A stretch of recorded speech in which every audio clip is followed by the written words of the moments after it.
It's a pilot program under the umbrella of the Black River Action Team, and we are looking at stormwater on the land and how we can help manage it by keeping our culverts and ditches clean, clear, and properly functioning. This is a partnership between BRAT and Dartmouth College, as well as Cavendish Connects and the Black River Valley Resources, which is our local long-term recovery group. The focus of this is to support town staff as they prioritize culverts and ditches that need work. After the 2023 floods, where many of our roads were so badly damaged in Cavendish, the culverts were in rough shape.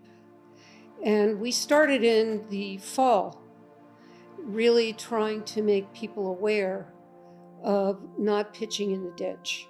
But the way that flood and the recovery went, it was hard to launch a full-blown program. So definitely the seeds were sown in the fall of 2023 with the idea that in the springtime we would really hit a campaign of don't pitch in the ditch. Because if the ditches are open, if there's no trash in there, there's no debris, the water flows through and it's not going to undermine your road. For generations, people have taken their yard waste and dumped it into the ditch. They drive down the road, they throw out their cans, their leftover McDonald's, and it ends up in ditches. And ditches can't do their job. They clog up the culverts. In a drainage ditch like this, it can really clog it up and make it back up and flood into people's homes, damage the neighborhood, damage the bridge. So we're clearing it out. We're going to give this water some room to roam, so we can get, not room to roam, but room to get to the river and do what it's got to do. By our house, we have a big ditch that goes into a culvert, and it flooded 4 times. So we during just in 2023, we had to dig that out 4 times actually. And I've walked the whole ditch. I see where the other places are that are feeding into it. But as a homeowner, it's on my property, so we're responsible for it. The culvert that goes under the road is actually the state's culvert, but the ditch is my responsibility. And I don't think homeowners realize that if they have a ditch on their property, it's up to them to really take care of that. Number 1 was don't pitch in the ditch, which we really started pushing in the spring of 2024. We were fortunate enough to be working with Dartmouth, and the objective was to evaluate our culverts. So working with town, regional, and state partners, the Dartmouth College students developed an app as the first step in their process, which they used to survey every culvert and ditch that they could find in Cavendish with guidance from the town manager. The goal here is to support the town staff as they prioritize which culverts and ditches need work. They might need maintenance. They might need replacement. The town staff can't be everywhere all at once. So if we have more boots on the ground, more eyes on the neighborhood and on some of these back roads, it really helps the town have a chance to prioritize their work. And so we've been working in Cavendish, Vermont, working on community-based resilience to flooding. And so since there's been a lot of increased flooding in recent years, especially last summers, there's been a lot of real issues with flooding and issues with infrastructure problems. Yeah, so what we've been doing on the ground is sort of creating a way for the community to go around and survey a lot of their stormwater infrastructure. So ditches, so those are sort of like the dirt rows on the side of a road, versus culverts, which are sort of pipes that go underneath the road, and then some storm drains if any of them are looking particularly janky. And so what we go out into the community and we work with our community partners who are absolutely lovely. Cavendish has over 700 culverts. We have a small town crew. People want to keep taxes low, but we still needed to look at the culverts, particularly roads that flooded. What were the shape of those culverts? And so we started working with the students. So the project was really driven by the students. They drove the bus on this. They showed there was so much more they could do. And very quickly, we were cleaning out culverts. We were cleaning out ditches. We had a whole crew that came in and did places where it had badly flooded, where trees had grown in, all kinds of stuff was in it, and we cleaned out the ditches. And so it just went from there. We just can't, the town can't like look at it. You know, when you have boots on the ground like these guys did, that's invaluable. I mean, walking every single road is just, it's pretty impressive actually. It worked great. So, and it's something that we just don't have time to do on a regular basis. So it was great. You know, the beta test was Cavendish, so to speak. But It's now there is an being rolled out element to other that towns. we can't rely on the town to get everything done. There just isn't the money for it. Unfortunately, if people want taxes that are affordable, we all have to pitch in and not pitch.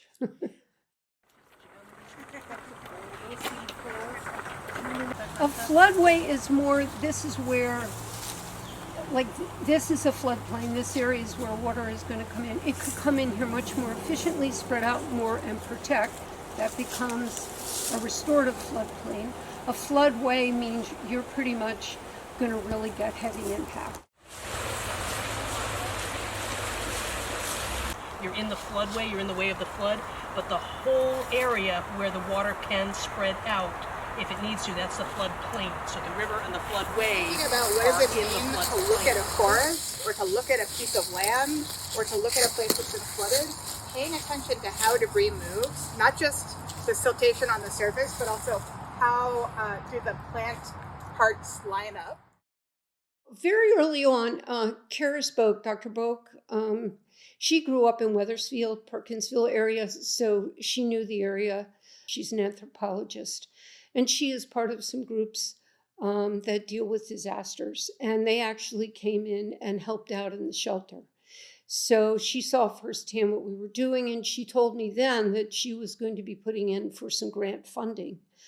And I said, great. You know, I had 20,000 things I was doing, but it was something that I thought we should support and work with. I was involved in mutual aid response right after the floods in 2023 in Cavendish and a little bit in Ludlow. And during that work, I was bringing supplies and helping support the efforts that were ongoing, both over at the Cavendish Baptist Church and through Kelly Stettner and the Black River Action Team. They were running a lot of volunteers out of their tent in Ludlow. And so I got to know those folks a little bit.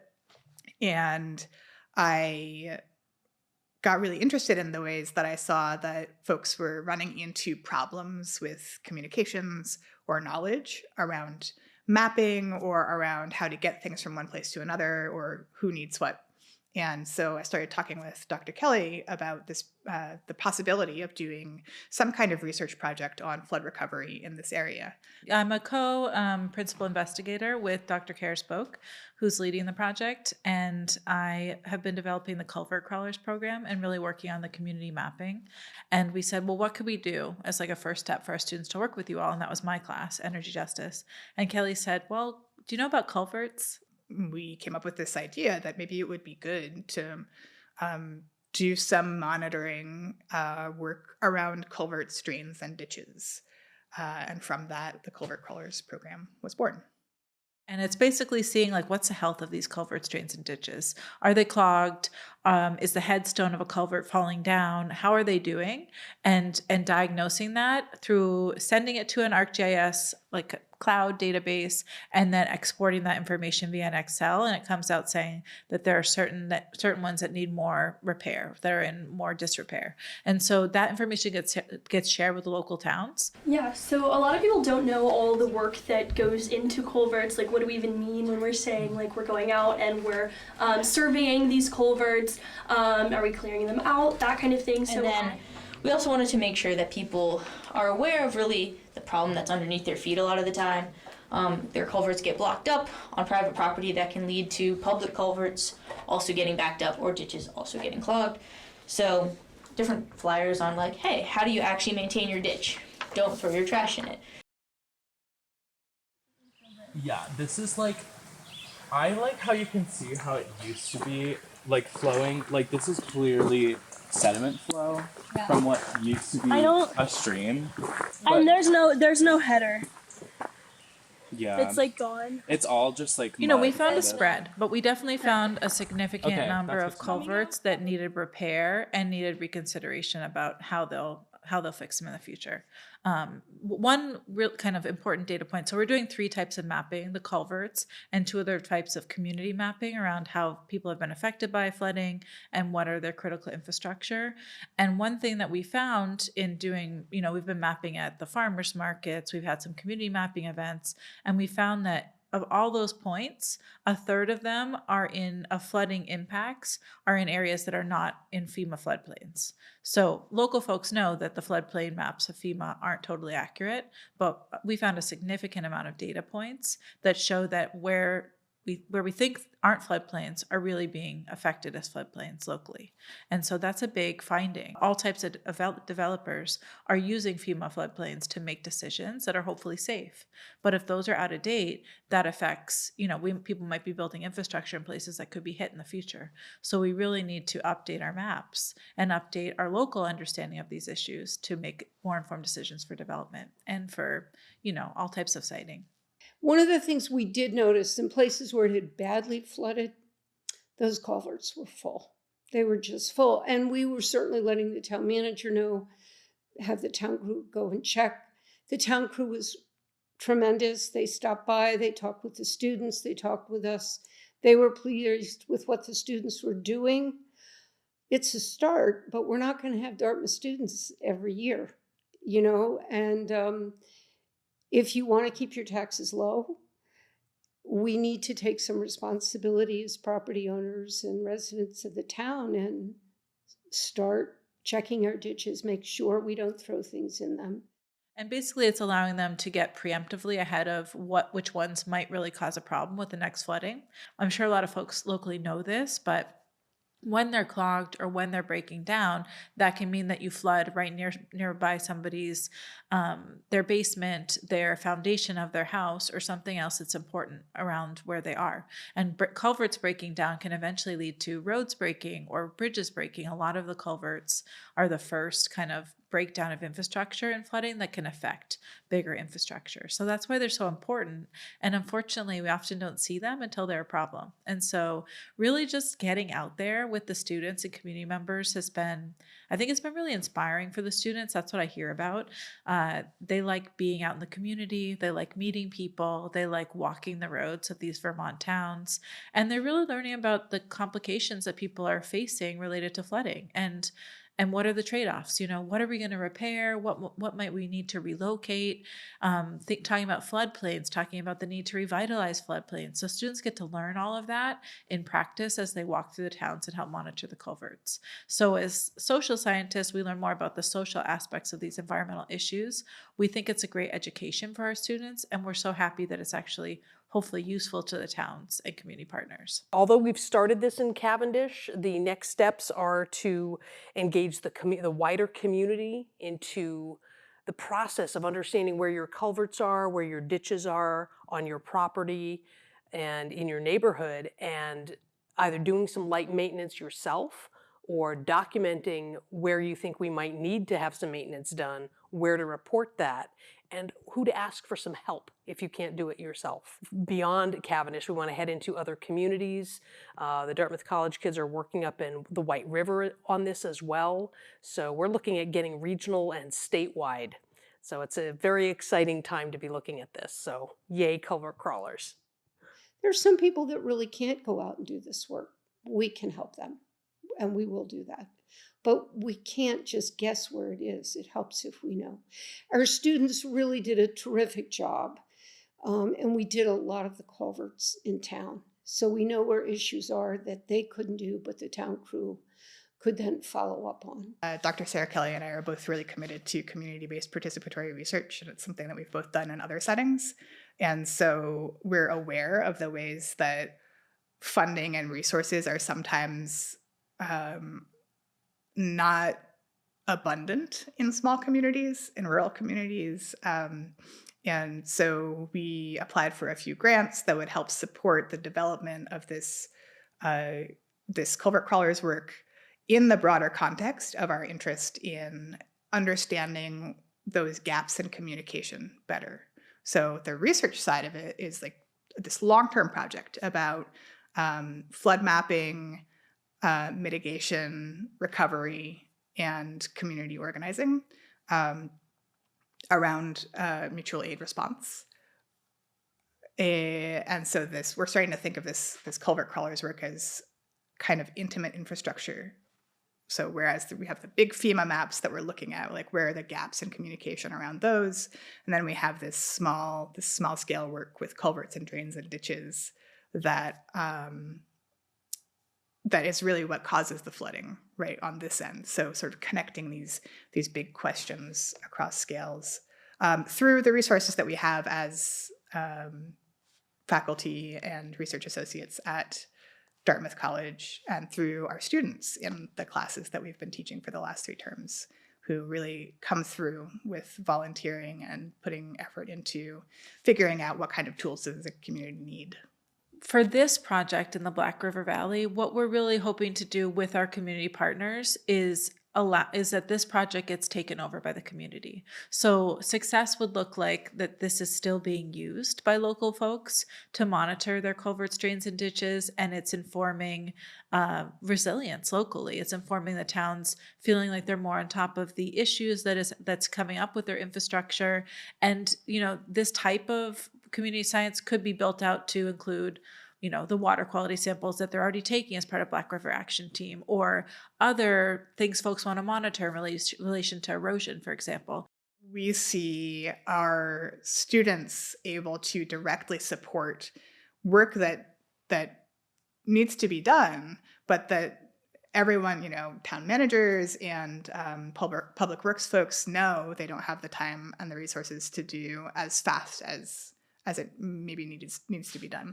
So we really appreciate all the public works folks bringing us in and teaching us about how they do what they do and what they need, and pointing us in the direction of particular roads and particular needs.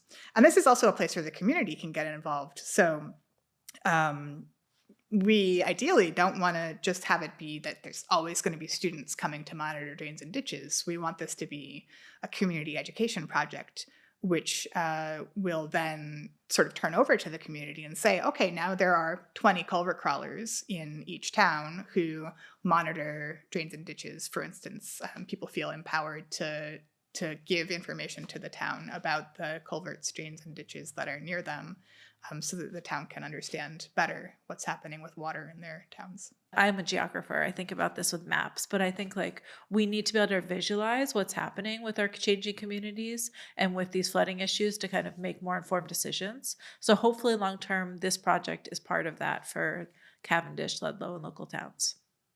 There are things everybody can do to help, because we know we're going to get hit again, unfortunately.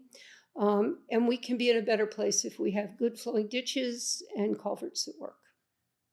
Climate science is showing us that we're having increasing rainfall, and in those precipitation events, more water is falling. So we see those trends happening, and we know that those increased rainfall in short amounts of time are going to continue to stress the infrastructure that we have that was built that wasn't for that level of rain, right? And so we need to take better stock of our infrastructure and think about and plan ahead for those bigger rainfall events in the future. So this project is part of building out local tools to do that.